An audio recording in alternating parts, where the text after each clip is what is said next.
nó nói tôm là té cái tí sao đây nó nói ba tôm là té chọn gió là má tức là vấn đề má là vấn đề chứ ít tiền đâu mà mình là cái đại yêu tôi là một con nó lại to một con nó lại to chơi một tối đây là tết chờ nó tết chờ năm thơm nó ra xa năm thơm xong họ bằng tết trong tết hà nó muốn cho dằng ta đi lệ mong đi xuân đào chứ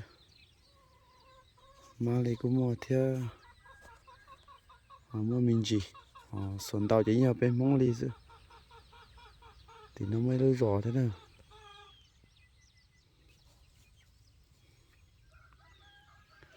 nó cho ilu nó giờ ilu sana ma